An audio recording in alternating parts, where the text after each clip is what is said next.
All right, guys, welcome back to Chasing Rings, the podcast. This is episode 14. We got Kyle, Joe, Luke, and myself, Victor.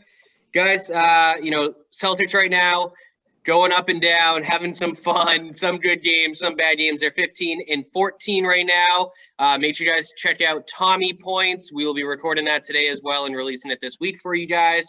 Also, Bruins, they are now 10-3-2. A little bit of a lull for them, but still doing very well. They got the Flyers out in Lake Tahoe, going to be sick. Make sure you guys check that out. We're going to talk more about the Bruins in our Black and Gold episode. Make sure you guys check that out as well. Guys, let's jump into the Red Sox a little bit. We skipped last week, so we didn't talk about the Andrew Benintendi trade. They've signed, I think, 3 or 4 new relievers in the last 2 weeks. A little bit to talk about there. Luke, kick us off with some feelings about the Benintendi trade. Are you okay with him being gone? Because I am. Yeah, I'm fine with it. I like Benintendi, but what we got in return seems to be pretty worth it based on the 2 names we know and the 2 players to be named later.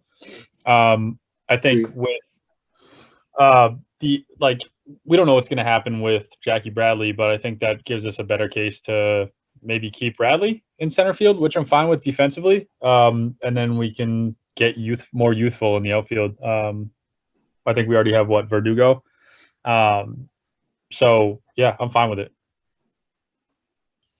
Yeah, I mean that's kind of my feelings too, and it's not that it reminds me of the chicken wings and beer day, but I feel like breaking up that trio out there, shaking up the roster a little bit, bringing Cora back, it might kind of bring a more serious team to the field and understand that their natural-born talent won't just produce wins day in and day out. Like, you're going to put in the work. I don't know if they had any issues with that stuff, but it kind of feels that way. Keim came in, traded Mookie after a down year for the team, not for Mookie. And then, getting rid of Benintendi after his down year last year. It kind of feels like they're going in that direction. Kyle, Joe, any negative thoughts about trading Benintendi, or are you kind of just okay with it? Yeah, no negative. Oh, sorry. Go ahead, Kyle. No, Joe, go ahead. I'll say mine. No negative thoughts, really. I mean, I don't think he was a major part of our team. He once was a big part of the team, but I mean, ever since this 2018 series, like the 2018 season, he had a rib injury. It just hasn't been the same. Yeah, I kind of agree with that. The one thing that I'm noticing too is we're kind of going a little more Hispanic, right? And I really love that, especially with Cora. You got Xander, Devers, Vasquez, all the Spanish guys. You just brought in Verdugo, Titi Hernandez. I love those vibes. Joe and Luke, you guys remember Julio Zayas? I played baseball with him for a long time, and his dad would always say, Spanish baseball player, they play hard. They play very hard every play. And it just you see that day in and day out. Most of the stars in baseball right now are Hispanic because they're playing professional baseball at such a young age. They're coming in facing 90-mile-an-hour baseballs at 14 years old, and now they're bringing it to the league. So I kind of like where that's going. Gives us a little salsa to our baseball team, and I think it's going to be really fun and interesting to see. And if Benintendi wasn't behind it, then see you later, because he's not that good of a baseball player. He's good and he's fun and I like him, but it is what it is. Yeah, I couldn't disagree more with you guys, honestly. Andrew Benintendi, is he a world beater? No, but considering what we got back from him, in my opinion, an outfielder who's played no more than 40 games in a season in 4 years with the Royals, Frankie Cordero. We got him in a pitcher who's never pitched major leagues. I mean, a kid who's I think he lives 20 minutes from JetBlue Park, so that's cool. There are 5 players for one. Well, to be named later, but that's such a weird part of baseball where it's we'll give you someone later. It's okay, but who? It's don't worry about it. Yeah, but we got youth in return we got multiple youth in return for youth. Frankie Cordero seems to be a power hitting left-handed center fielder, which is unique. And they've had success in the MLB. If he can turn into, I don't know, left fielder, learns to play the monster, that's fucking perfect. Especially if he can give us 20 home runs. Who knows? He's 26. I think he's from the Dominican Republic, so he wasn't drafted in the league or anything either. I'm excited to see what he can do. He hasn't had a lot of at bats or a lot of play, but He's from the Royals system. Royals have been successful recently. And then the young pitcher you mentioned, let me look up his name. It's Josh Winkowski. Yeah. 22-year-old, and he had I think he has a little bit over a 3 ERA in the minors. He's not a strikeout pitcher, but that's perfect if he's a 22-year-old starting pitcher. That's where I want to move to. I wanted the youth. Luke, that's kind of bringing me to my next point is Chaim Bloom wants to build an organization and not just a one-time championship roster. He's looking to build a dynasty. He has the core of it now, and he's trading away random names. I mean, I don't know any of these guys, so I'm not going to pretend like I'm a genius, but Chris Mazza and Jeffrey Springs for Nick Sogard and Ronaldo Hernandez. Those are guys that are going to play AAA. They're going to play right here in Worcester, Mass for the Woo Sox, but he is rebuilding the farm system that, what's his name, traded away, Dombrowski traded away for just one World Series. And, hey, we'll all take the World Series. We'll never say no. He put all his chips in, and he took home the jackpot, right? So no one's going to complain about that. But he's rebuilding our organization. We've always, for as long as we can remember, we've always been known for having one of the best farm systems in baseball. And I think he's trying to rebuild that, and I like what he's doing. For me, I think the Benintendi thing was this is last year on his lower contract, and next year he's going to demand 25 million. And we're not going to pay him. So let's just get rid of him now and rebuild the farm system. Because even if the peak of his game, he's 280, low 20s, 80 RBIs, a good player, but he's not $25 million a year. And that's what he's going to get paid on the open market if he has a good year this year. So I think he's just cutting his losses ahead of time before losing him for nothing. So I kind of like the move. Guys, let's jump into some of the relievers. We got the Japanese or Chinese guy, Hirozaku Sawamura. Who else did we get? John Schreiber from the Tigers. I like that signing a lot. He threw a lot last year. How are we feeling about the bullpen? I know there's not a lot of big names, but it feels like we have a lot of MLB depth now, not just complete nobodies. Yeah, I'm excited for the relievers they got. You mentioned Sawamura, Schreiber, and even Adam Ottavino, who David Ortiz. Ottavino, absolutely. Yeah, and Garrett Richards could also be sort of a long relief pitcher or fill-in starter.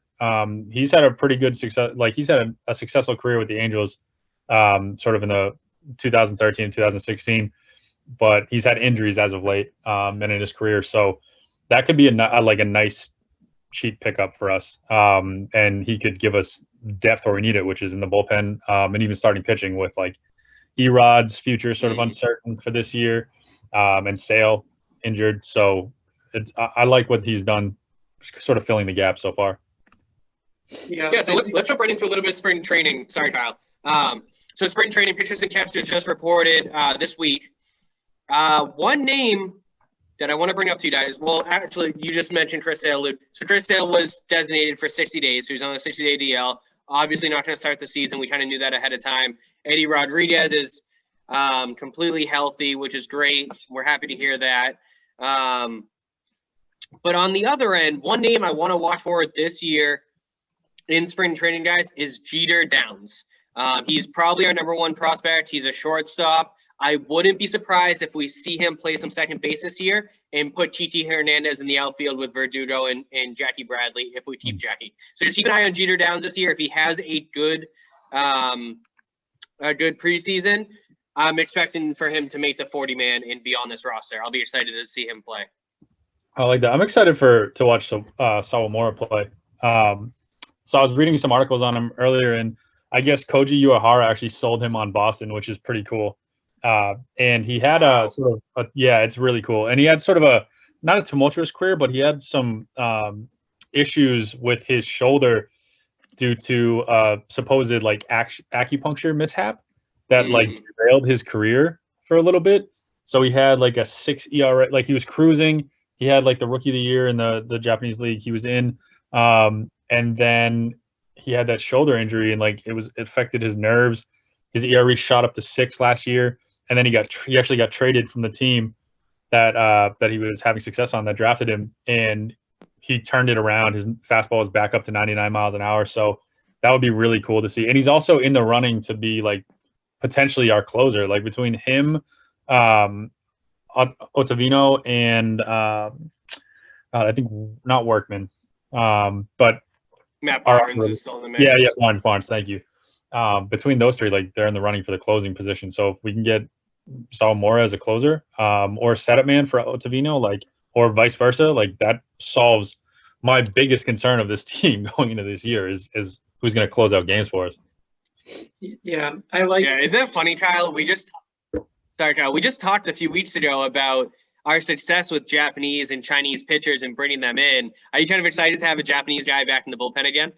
Oh yeah, like Luke said, that's super cool that Koji was literally, because I mean the Koji was like the good old days, right? Where it's like that was such a magical run in 13 when they won it, and so I think just kind of going back to the last question too, I feel a lot better about their depth in the bullpen now. They're in a much better spot, I think, than they were last year for sure. So baseball is sort of unpredictable, where it's like it's almost like you guys see like that Flex Seal commercial where it just throws it on there and stop the leaks. Like I feel like that's what the Red Sox are kind of doing, but they're getting proven guys, I think.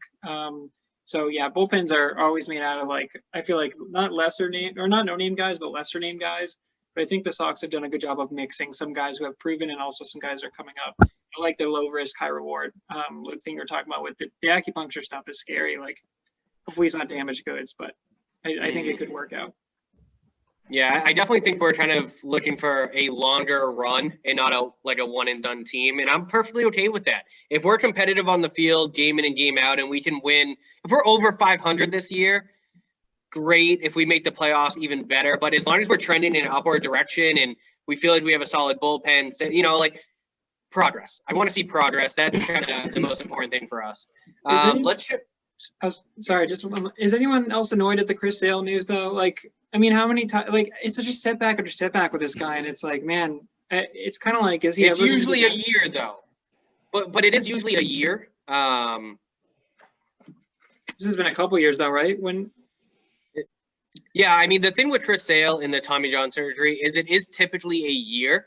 The recovery is fairly quickly, so you feel good, but you got to build up that elbow strength again. I mean, it's a grueling and miserable process, but they say it's one of the greatest surgeries that can ever happen to anybody because it literally could make you stronger. And Evaldi's had it twice, and he's still throwing upper 90s and sometimes breaking 100. So I'd rather see Chris Sale come out in June or July, get that extra month of rehab like some other guys need to do, and then come back. But guys, let's jump into the Patriots a little bit. I think we're all feeling good about the Red Sox. Nothing really has happened with the Patriots so far. They have a ton of free agents, guys. I'm going to ask you guys one at a time because we don't need to all talk about the same guy. So we'll get one opinion. I want to see some heads shaking or heads nodding if you disagree with the person that I asked.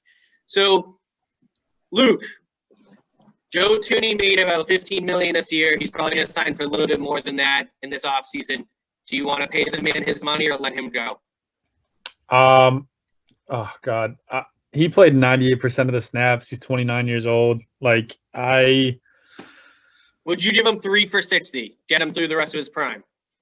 I'm sorry. Who did you say? Just don't do that. I'm gonna say no because of how well they've done with linemen. I would say no and save the money for it to fill other holes. I agree with you there.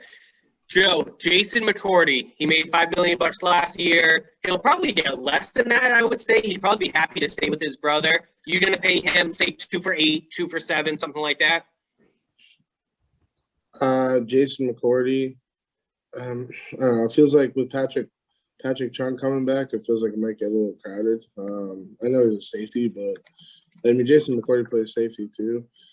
I don't know. It seems like to me that it's with them and their package deal.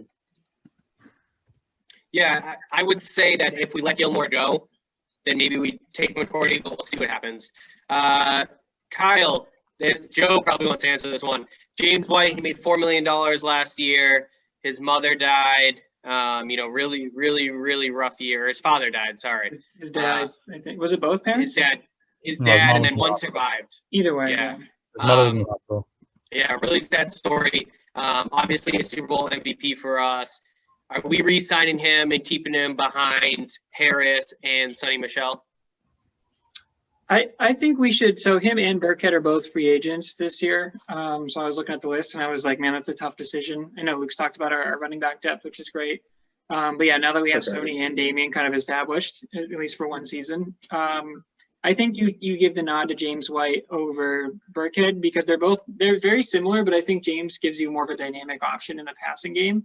I think he just was missing that last year because of not only the shit he went through, but also like the inability for us to throw the ball last year. So I think if we get a quarterback who could like have a passing game again, I think you'll see James White be as dynamic as he was when sure, dude. And Burkhead's he's older, more miles on him. And coming off an ACL. ACL. Yeah. At least a second ACL. He's been banged up for a lot of his career. He's a great player. He's a good, but it's just James White is the guy. So we have the money to sign him. I would sign him.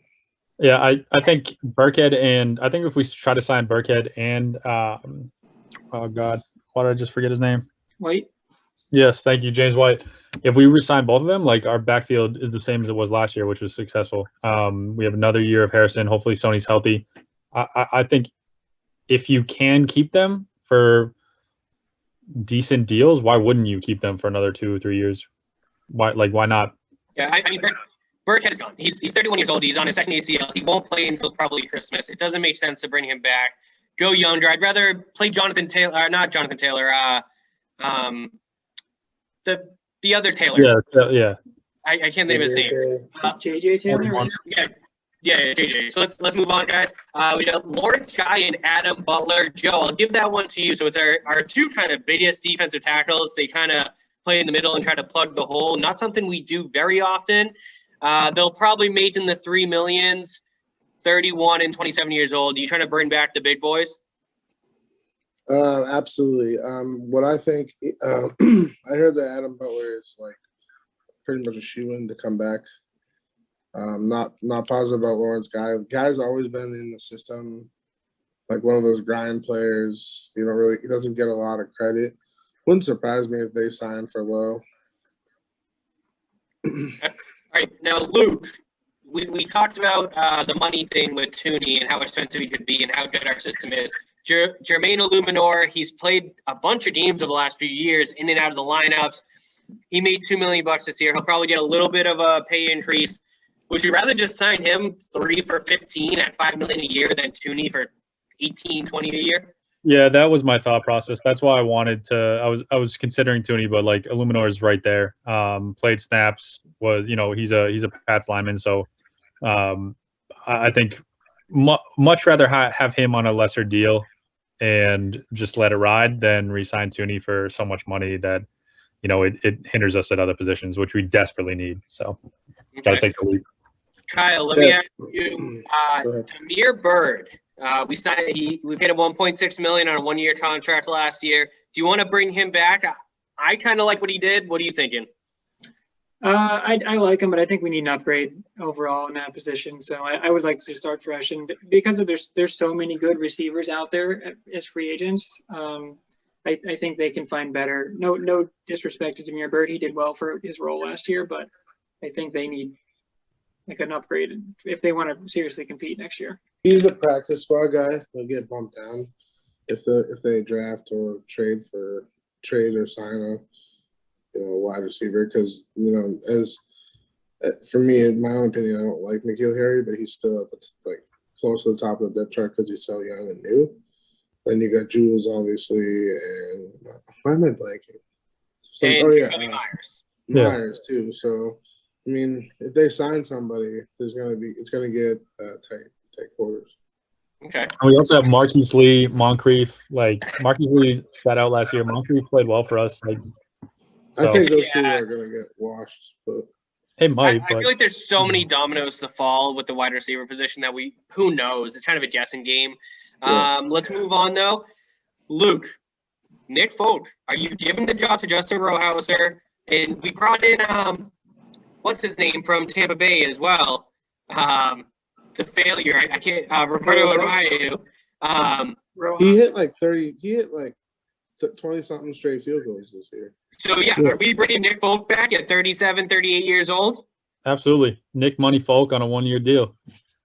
Why not, right?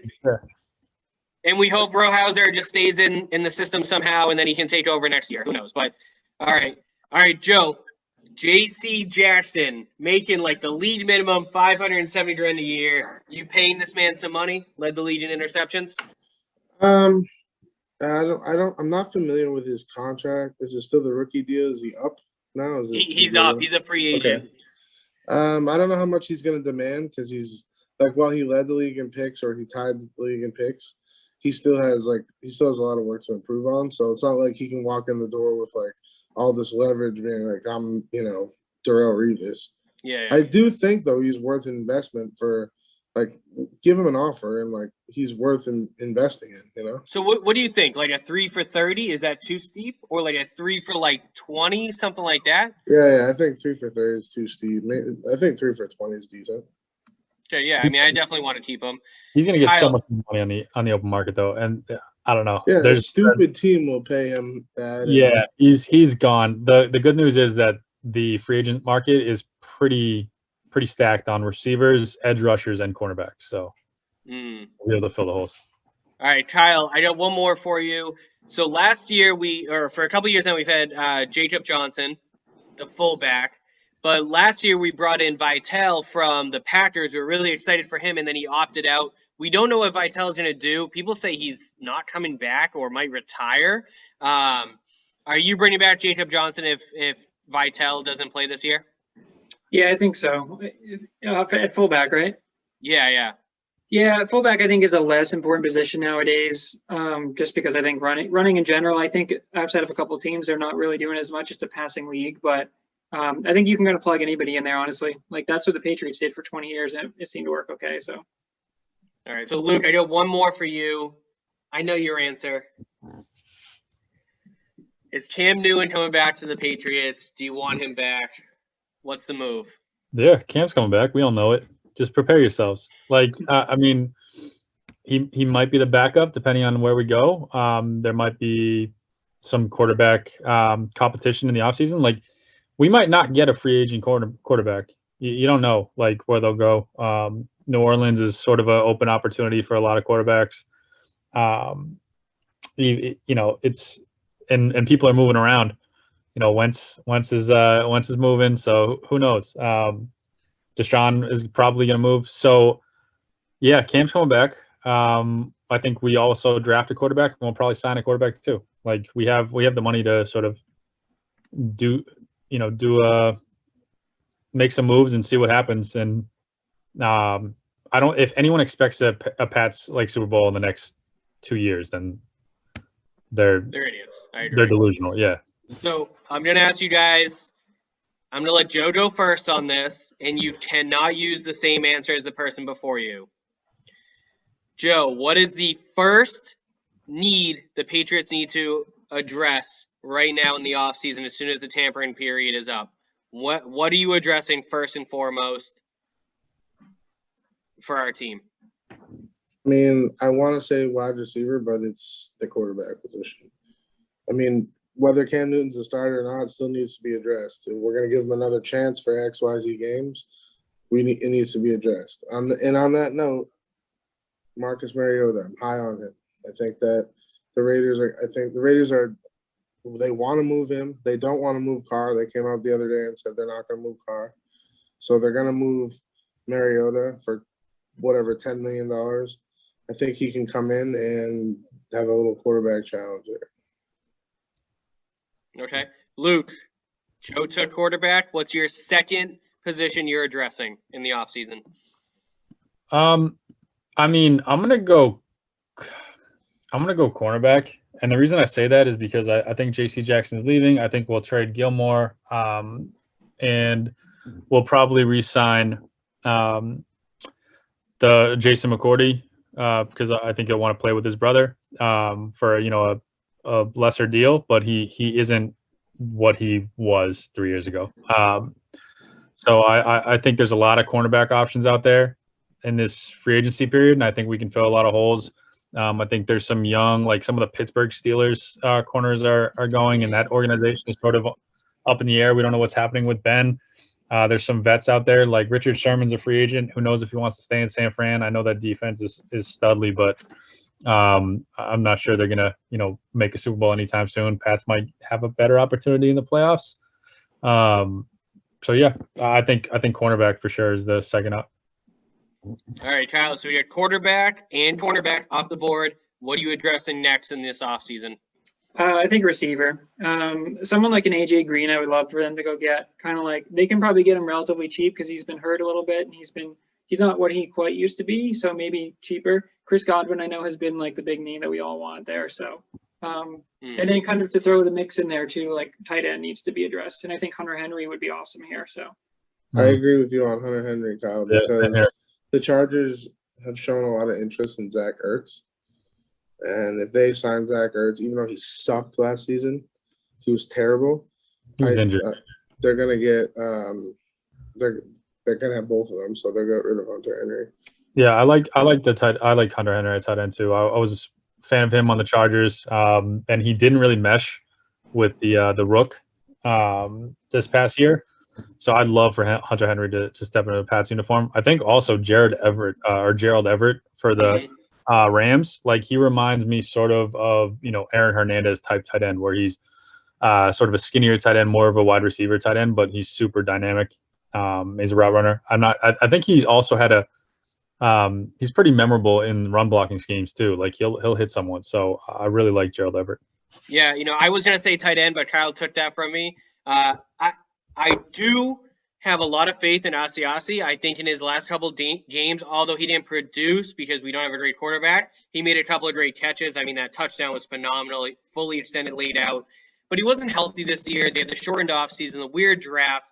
I'm not ruling him out yet. I think he's a UCLA guy. So he played big football in college. I am not ruling him out.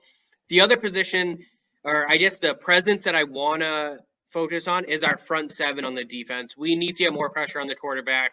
We need to attack the quarterback. We need to shore up the little dump downs to tight ends, little dump downs to running backs. We need to lock that up a little bit. I think Hightower coming back is going to help with that a little bit. Maybe not from his playmaking perspective, but his play calling, his vision, his leadership perspective could help shore that up a little bit. So I'm hoping that helps for sure. Guys, I'm not too worried about the Patriots this offseason. The free agency hasn't started. Next week, we're going to talk more about it, who we want to target, what we really want to get after. Let's jump into the NFL overall, guys. A ton of free agents right now in all different positions. We got the quarterback carousel. Just this week, just alone this week, we saw Wentz go over to the Colts, which means that Toby Brissette is most likely going to be a unrestricted free agent and most likely going to be leaving them. And then we saw J.J. Watt get released by the Texans. I think that ultimately shores up the fact that Deshaun Watson will not be a Texan. I mean, if J.J.'s going, why would Watson want to stay? But let's jump right into the top, guys. We're going to go kind of rapid fire with this. I don't want to waste any time on it. I'm going to ask you guys basically the same format. I'm going to ask you a player. Should they re-sign or should they go? All right. Luke, Dak Prescott. And I'll let you pick either perspective. From the team's perspective, should they pay him, or from the player's perspective, tell me what. Either way, Dak Prescott, is he staying in Dallas, Luke, or should he sign somewhere else? Yeah, he should stay in Dallas. They love him in that organization. I think they'll give him the money despite the injury, and they clearly needed him last year. Like even with Dalton. And some of the fill-ins they had, they almost made the playoffs in the worst division, but they weren't going anywhere in the playoffs. You know what I mean? They need Dak to be successful. Zeke needs Dak to be successful too. Zeke had a terrible year. So I think from the team perspective, like they're going to pay up after what they saw last year. I agree. Luke, Joe, Von Miller, he missed pretty much, I think, all of last year with injury, suspension, whatever it was. He makes like $20 million a year, and the Broncos had a pretty good defense last year. Are you letting Von Miller walk? Nah. He had a freak injury in the first day of training camp or whatever, the Achilles or something. He's still a very good player in my opinion. I'll tell you right now, if he does walk, I would love the Patriots to jump on him. Just throwing that out there. He's got some legal trouble right now, though. He's got something going on. Yeah, I think he's going to contender, though. I think you'll see him depart because the Broncos aren't going to be a contender anytime soon. Like, he'll go to a contender to try to win a Super Bowl. Okay, Kyle, you brought him up. AJ Green, should he be leaving Cincinnati? Should Cincinnati want to part ways with him? He's 33. He just made $18 million a year. He's like a veteran minimum to me. Like 2 years, $5 million is what I'm paying him. Should Cincy let him walk? Yeah, he's got to go. I mean, poor AJ Green has been so talented and so just lost in that abysmal franchise. He's got to go somewhere to a contender because you want to see him get a run at a ring or at least in the playoffs. I don't think he's has he been in the playoffs his whole career? Probably not, right? Probably one or two games. His issue with the injuries. It's been injuries. It hasn't been the organization as a whole, really. Correct. Yeah, he's like a front nine player. He plays well for the first half of the season, and then he's injured the rest. Yeah. Yeah. All right, let's move on. Luke, I'm gonna go right back to you with your team, the LA Chargers. Melvin Ingram. I think the Chargers are trending up, but he's 32 years old, coming off another decent season for Melvin Ingram. Made $16 million last year. He's probably looking for one last payday. Are the Chargers giving it to him, or should he walk?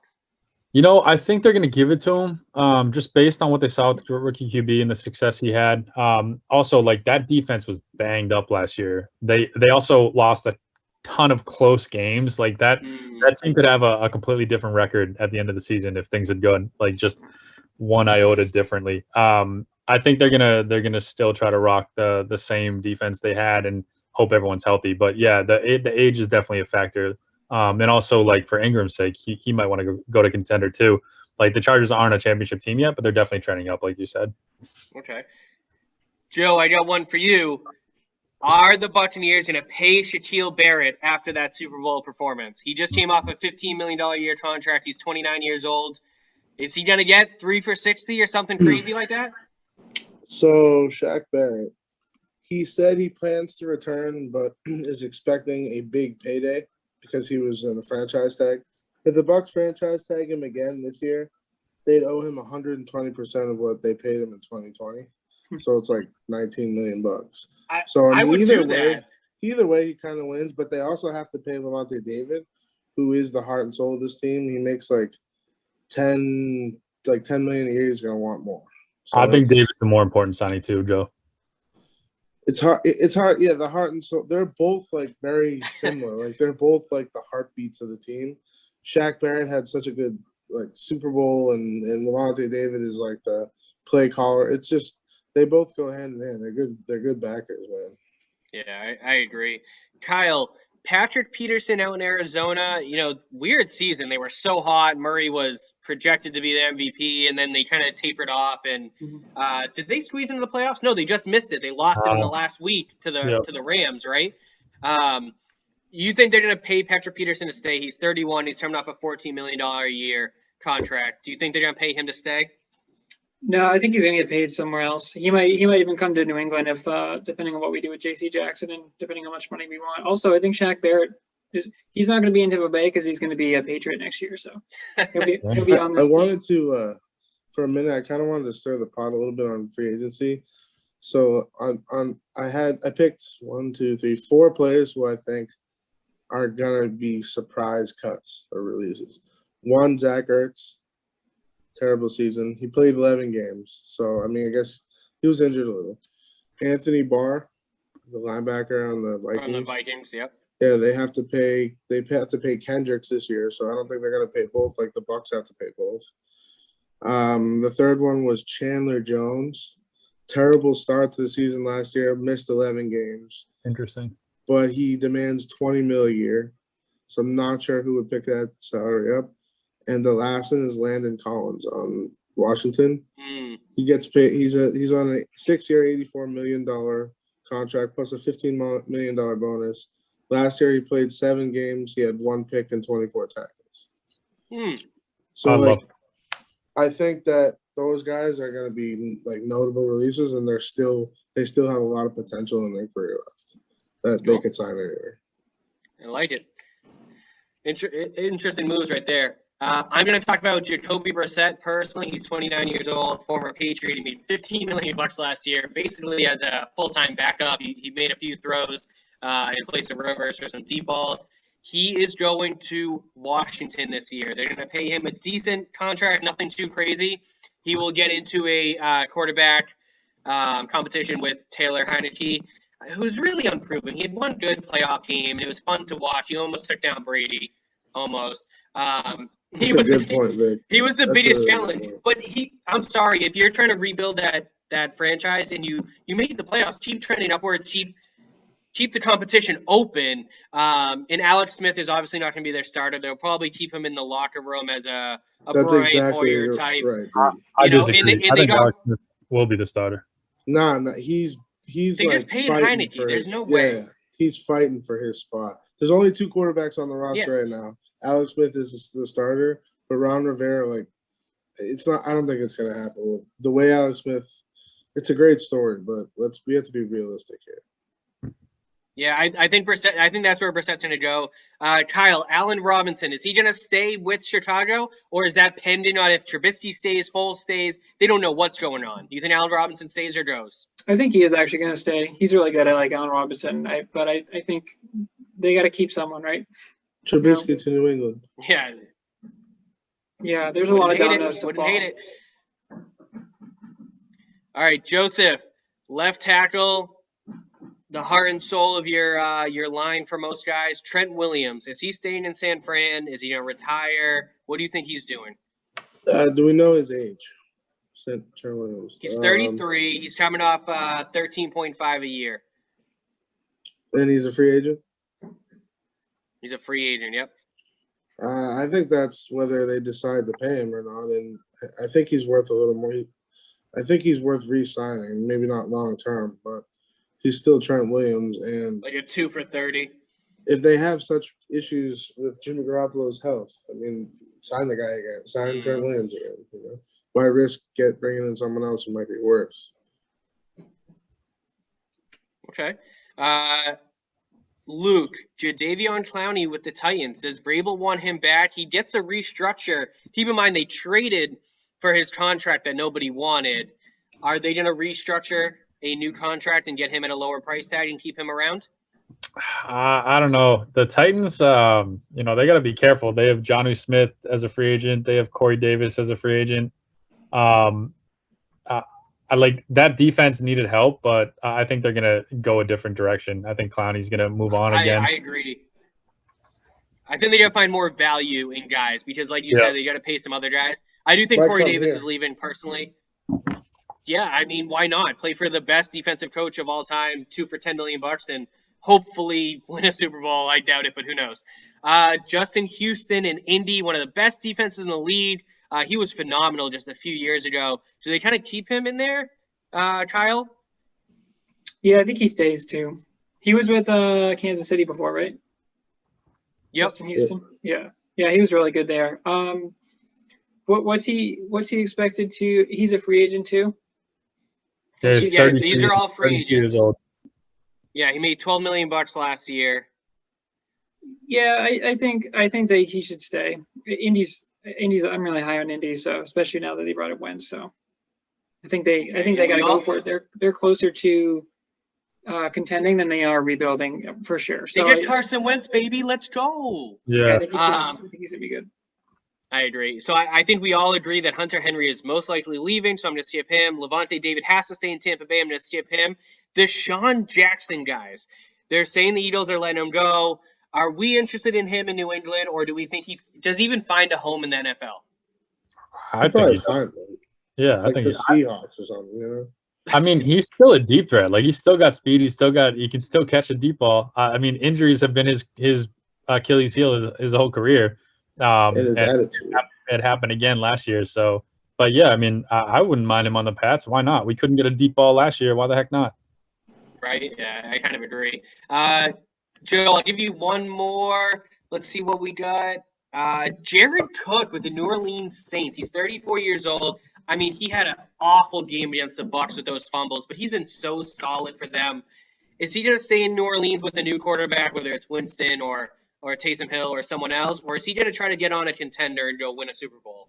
I think that's up to him. I mean, he's sort of been on a contender, and they've had their chance. And we talk about here frequently, trying to move to teams that are contenders to try and win a Super Bowl. It's like, well, ultimately, everyone's trying to do that, and all 31 teams fail. It doesn't always work. So it's like Jared Cook's a good player, and he's bounced around the league, but he's 34. So if he thinks his value is higher than it is, he's going to have a problem staying there for more money, or the Saints might just say, we'll re-sign you on a veteran minimum, and you can teach the young guy. What's the young guy's name? tight end for the Saints? Isn't there a decent young guy there? Or no? Can't think Yeah. of it off the top of my head, but I know what you're talking about. I feel like Taysom the quarterback. I feel like he plays tight end sometimes. He does. But honestly, guys, I mean, I'm looking at this right now. The NFL is going to look extremely different. And when we're talking 53 or 55 men on a roster, it's going to take us like 6 to 8 weeks to even learn who's on what team, because there's another 100 guys: Brashad Perriman, Trubisky, Corey Davis, Josh Norman, Willie Snead, Trey Boston, Everson Griffin. There are so many free agents in the NFL this year, and so many teams are up against the cap. I think the Patriots have a huge chance to pounce on a lot of these guys and make a run. Maybe not for the Super Bowl. The Chiefs are still around. The Colts are still good. I mean, it's going to be tough, but I think they'll be in the playoffs this year if they make the right moves. Guys, let's jump into the NBA a little bit. Actually, sorry, I'm skipping segments a little bit. Let's talk about Kansas City and Tampa Bay very quickly. Joe, how does Tampa Bay make it back to the Super Bowl this year and potentially repeat as champions? They just got to re-sign their guys. They got to get Lavonte David and Shaq back. They got to figure out a way to get them back. I've changed my tune a little bit. I don't think Chris Godwin's going to be moved. I think they're gonna sign him. I think they can afford 2 number 1 wide receivers, with Evans telling them that he'll take less. And I think that AB is not a lock as we think it is, despite the relationship between him and Brady. I just don't think he led the team in receptions the last 7 games, but I don't know if they really need the guy, especially with Gronk coming back. And I also do think that Lenny Fournette is out. He said he didn't like being the backup, even winning a Super Bowl. Okay. Kyle, what do you think it takes for KC to get back into the Super Bowl? I think they need reinforcements. I really do. What do you think they need most importantly? I think it's all about health with them, but I think Sammy Watkins is a free agent too. So I know he didn't have as big of a role in the playoffs, but like if that's a big piece, it's like you have to have you said reinforcements. Like you have to have third and fourth guys, because otherwise, look what the Bucs did in the Super Bowl. I mean, I'm not saying that like they kind of laid the blueprint to how to beat the Chiefs. I'm not saying that's going to happen a lot next year. I do think the Chiefs are going to take a step back a little bit. Now, whether that's like, I don't know, 3-4 losses, as opposed to 1 or 2, it's not going to be big, but I think they have to stay healthy, and I think they have to just keep doing what they're doing. They're so dynamic, and I think Mahomes is the real deal, but we'll see if like he's having surgery on that turf toe. So Kyle, to touch on that free agent, like you said, that step back, I think they're going to take a step back because free agents for the Chiefs: Watkins, Okafor, Sorensen, Breland, Demarcus Robertson, Le'Veon Bell, and Andrew Wiley, their tackle. If they don't figure that shit out, they are going to take a step back. Yeah. I was going to say the same thing. And the one thing that drives me crazy with the Chiefs wide receivers, it's almost like the Celtics bench. It's like a bag of tricks, and if you don't play the right trick that game, it doesn't work. They have to shore up a number 2. I don't know who would it be, maybe a AJ Green or a Deshaun Jackson. That's not too crazy, nothing too wild, and then you use your Hardman and your Pringle, and you use your bag of tricks as your 3rd and 4th options. I mean, imagine Curtis Samuel in that offense, though. Like him and Ty as 1-2 punches with Kelsey, like that. That's exactly what not Ty. Tyreek Hill, yeah. Tyreek Hill, yeah. Curtis Samuel would be super dynamic, and Andy Reid is like that would give him a leg up on that offense, I think. Yeah, Luke, do you think KC makes it back to the Super Bowl next year? I do. I think that right now their biggest competition is going to be Indy. I think Indy's going to do everything they can to load up with the team they already have. They were 11-5 with I can't think of anyone's name today. Rivers. Yeah, they were 11-5 with Rivers. I think that with Wentz, like there's going to be a lot of pressure on him. But I think Wentz wants to prove that he could have brought the Eagles to the Super Bowl that year, not Foles. I think they have to re-sign T.Y. Hilton. Indy with Wentz is better than the Bills right now, even though we haven't seen Wentz do I do. I think the Indy's defense is much better than the Bills, in my opinion. And I think their offense is better than the Bills? Yeah. Yeah, I agree with their defense. The offense is going to be interesting. Let's not forget, Wentz was like a top 5 MVP his 2nd or 3rd year with the Colts head coach who was his OC at the time. I can't think of his name. Frank Reich or Reed, right? Something like that. Right, yeah. I can't think of his. Yeah, thank you. So I'm just saying that connection might come back. Michael Pittman was solid. They got to re-sign Ty. They got some solid tight ends with Mo Wiley Cox and Jack Doyle, and then Jonathan Taylor in the backfield. Naeem Hines. I mean, Wentz loves his tight ends. Yeah, they got some depth, so I think they're going to be interesting. I'd like to see KC fall, but they still have the best quarterback in football in Patrick Mahomes. I mean, it's going to be interesting, but it's very hard to get back 3 times in a row. So, but I will tell you this much: I agree with Joe. I think the Bucs just got to bring their guys back, maybe add some revamped running back depth, especially if Fournette leaves, and they'll be right back in it. But let's move on to the NBA guys. Let's start off with the All-Star game. So. We know who the All-Star starters are. Let's start off. I'm going to go first. You guys go first in everything. So I'm going to give you my Eastern Conference 7 backups who still need to be voted on and selected, whatever. So I have my 2 Celtics, Jaylen Brown, Jason Tatum. I have Julius Randle with the Knicks, Trae Young, James Harden. I have Vujicic with the Magic. And then I got my 7th one is Sexton, Jeremy Grant, or Domantas Sabonis. I will let any of those 3 be my 7th guy, but Brown, Tatum, Randall, Young, Harden, Vujicic are my 6 locks. I'll let you guys pick my 7th because it could be any of those guys. They're all deserving of it. Luke, who do you got for your ECF 7 off the bench? I didn't do that, Vic. All right, well, you work on it while Kyle gives us his.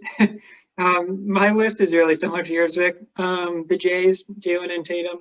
I got Harden. I got Julius Randle. Zach LaVine. I think you got to give it to Zach LaVine. He's just murdering it right now. He's averaging 28 points a game, 5 rebounds, and 5 assists. What the fuck more does he have to do to get into the? You know what? You guys are right. I missed that one. LaVine gets my 7th spot. Screw Sexton, Grant, and Sabonis. You guys are 100% right. Sabonis is having a great year too, but just LaVine is like next level. Like and the Bulls are only like 13 and 16. Like they're in the mix. They're in the mix. Yeah. Because of Zach LaVine. Yeah. And then I have Gordon Hayward. And then I have Trae Young. GH, baby. I love Hayward. Joe, who you got for your 7?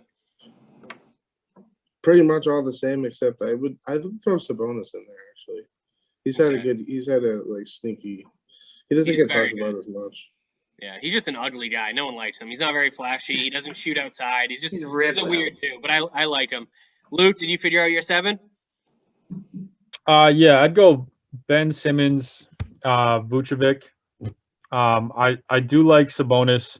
I have to throw Julius Randle in there. Trae Young. Let's see. I think Booker's in the West. Oh yeah. Zach LaVine. Yeah, I'd have to throw LaVine in there. And so neither Jaylen Brown nor Jason Tatum make the All-Star team for you. Oh, I'm sorry, Jaylen Brown and Tatum. I just assumed that. Okay. Yeah, all right. so LaVine's out. All right. Let's move over to the Western Conference. So it was Luka, Curry, LeBron. Who else are the starters? Luka, Kawhi. Curry, LeBron, the Joker, and Kawhi. Okay. So I had Lillard, Anthony Davis, Donovan Mitchell, Zion Williamson, Devin Booker, De'Aaron Fox, and Brandon Ingram. Those are my 7 from the West. Yeah, I got Anthony Davis, but he's injured, so I think I putting him on there, but I think he's going to be replaced. Or they said he's not likely to play in the game. So Anthony Davis by default, but probably mixing him. Donovan Mitchell, who I think is having just a phenomenal year. Dame, Chris Paul, Devin Booker. I got Zion in there. Someone said earlier, I think it was Vivek, not high on him. I got DeMar DeRozan going in there. I think he's having a really good year. His points are down, but his assists are up by almost 2 points, 2 total points. He's just playing great. And then I have De'Aaron Fox as my replacement. Cool. Joe, you got your 7 from the West? Yeah, I had Lillard, AD, PG-13, Spida. D-Book didn't make it, right? No, not yet. Yeah, why didn't he make it though? Well, they only announced the starting 5. Yeah, I feel like though that I don't know which one's gonna get something. Rudy Gobert, why the Jazz are, in my opinion, are the best team, and it's like. Cool. Luke, you got your 7 in the West? Yeah. So my backups are Donovan Mitchell, Zion, AD, Darian Fox. I'm gonna throw Gilgeous Alexander in there too. And then I have to go Jamal Murray just because I'm high on Jamal. And finally, oh God, I don't Anthony know. Davis, Lillard, I already said AD. Oh yeah, I have to go Lillard, of course. Okay, cool. All right. Has he ever started an All-Star game? Who? Dame? Lillard? I don't know. Sad. Really is. It's bad. Yeah, he was my biggest snub. For sure. From the West. Like I think he should have been over Steph. I think it's close, but they're on a 6-game winning streak. They're 4th in the West. He's averaging 38, 4, and 1 steal. Like Lillard should be a West starter. I agree. Now, what do you guys think of Kyrie? I don't know. I would probably go Jalen or Trae Young because it's a guard position over Kyrie. Kyrie's only played 2/3 of their games. Do you guys think Kyrie shouldn't have been a starter? No, not at all. He shouldn't have been a starter. Yeah, I just agree. a typical. I think Jaylen Brown should have been the starter this year. Yeah, he's having a better year, but it's a popularity contest, so it's like Yeah.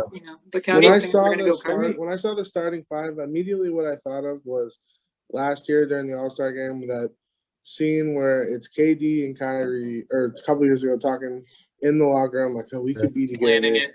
And here they are together, and now they're starting. It's like, Yeah, Trae Young and Jaylen Brown should have been starting over Kyrie. absolutely. I agree. I mean, Kyrie's playing phenomenally, but you missed 1/3 of the games. You don't count. All right, let's jump into Eastern Conference top 5 power rankings. I'll give you mine right now. I have the Nets, Bucks, Sixers, Raptors, Celtics. I have the Celtics 5th overall in the East right now. Kyle, your top 5 in the East. Kind of similar. I have the Sixers 1. I have the Nets 2, as much as it pains me because they are clicking and I don't like it. I have the Bucks at 3, even though I'm not high on the Bucks either. The Celtics I have wedged into 4. Maybe I'm just high off that win last night with my boy Kemba going for 28. But and then I got the Raptors 5, who now have like the same record, and I think they're a scary team. Okay. Joe, top 5 in the East? Sixers, Nets, Bucks, Pacers, Raptors. Wow. Putting the Celtics out of the top 5? Yeah. Luke, for well, now. Celtics are in the bottom 5 for you. So give us your top 5 in the East. It's Nets, Sixers, Bucks. I do like the Pacers. And I'm gonna throw a little bit of a curveball. Tell me the Knicks. I'm gonna go Knicks, dude. I love what Tibbs is doing with that team. They're one of the top defenses in the league, scoring wise. They just need to get their offense going. It's actually, like, as a Boston fan, it's painful, but I'd rather watch the Knicks right now than the Celtics. So just throwing it out there about the Knicks, that Instagram Hoops Alerts, which is pretty tied in, a lot of their stuff is accurate.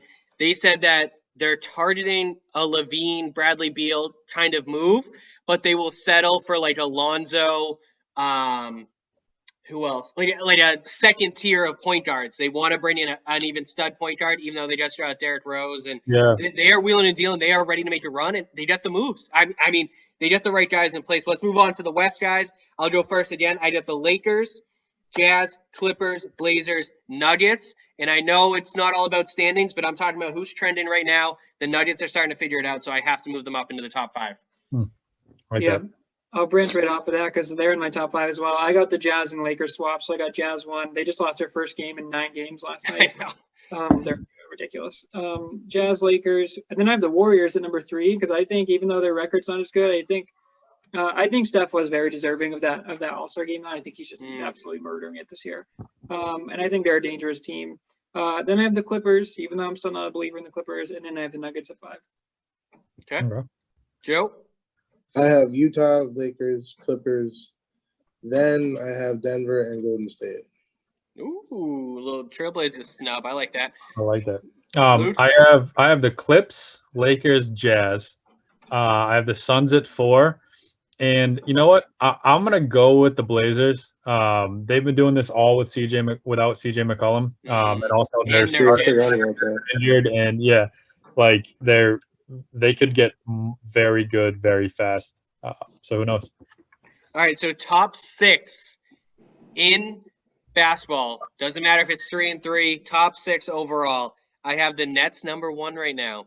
Mhm. Lakers, Jazz, Clippers, Bucks, Sixers. That's who I have my top 6 overall in the NBA. Yeah, I got to go Nets. I got to follow my trend, right? Nets, Clips. I'll go Lakers, Sixers, and Jazz. I'm gonna go Jazz. I gotta go Jazz. Yeah. And then who's your number 6? Bucks. Yeah, it'll be the Bucks. Okay. They've been without Drew Holiday for a while, so. Like, I got to be honest, it's really hard to pick this year. Both conferences, they're so competitive, like we said, which is great. For me, I got Jazz, Sixers, Lakers, Nets, Bucks, and then Blazers I got to throw in there. Okay. Joe, top 6 in the whole league? Jazz, Lakers, Nets, Sixers, Jazz, Lakers, Nets, Clippers, and Bucks. Okay. Now, let me ask you guys right now. Is it going to be Nets versus Lakers in the finals as of right now, how it stands today? I say 100% it has to be. Yeah, I mean, I think it's going to be Nets versus Clips. You got Clips over the Lakers? Okay. Yeah. They got to make a move at point guard. They're not happy there for whatever reason, but they got to make a move. We'll see what happens. Yeah. Kyle, who you got in the finals right now today? If the Celtics don't figure it out, I think I'm going to go Jazz, and I'm going to go Philly, actually. Wow. All right. Taking the unsung See, heroes. that's where I don't see I don't see that the Sixers can still beat a healthy Nets team right now. I don't really see anyone else doing it. So I would say I would agree that the Nets will probably go that far. So a lot of people have been sleeping on the Sixers because of their schedule. Like, I think they've had one of the easiest schedules in the league, if my memory serves correct. But they've surrounded Ben Simmons, like they've let Ben Simmons be Ben Simmons. Embiid is having he's in the top 5 discussion for MVP in my opinion based on his stats. 100%. And he scored 50 last night or something. Yeah, he's averaging 30 points a game, and they surrounded them with shooters. I think they've had the injury bug too. I think their best player off the bench. God, I forget his name, but the shooting guard there, best player off the bench, Maxey. They're the rookie playing well. Thibault has been locking down on defense and has sort of solidified his role as sort of that defensive stopper and hasn't been doing much on offense. They don't really need it because they have shooters now. So I don't know. Their Sixers are dangerous. Not to hijack the host bit for a second here, Vic, but who do you guys have as MVP so far? Because I'm going to tell you right now, after watching that game against the Nuggets, it's Jokic for me 100%. Yeah, it's Jokic for me too.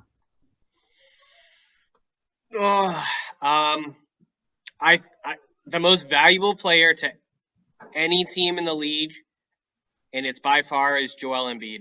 I know how good Jokic is and how he can be a walking triple-double, but if they had Daniel Tice instead of Jokic, they're probably still a playoff team with Jamal Murray and the rest of their pieces. If it was Daniel Tice instead of Joel Embiid, they're nothing in Philly. So that's where I kind of weigh it out as. I have Joel Embiid right now. Same. Jokic is 27, 11, and basically 9. I'm not taking it away from Jokic by any means, but I'm just saying Jamal Murray's 1,000 times better than Simmons. And then I look at Malik Beasley and Millsap, Michael Porter Jr. over Danny Green and Tobias. I think the Nuggets would still be a playoff team. I don't know if the Sixers would be. I don't know. Tobias is having a career year.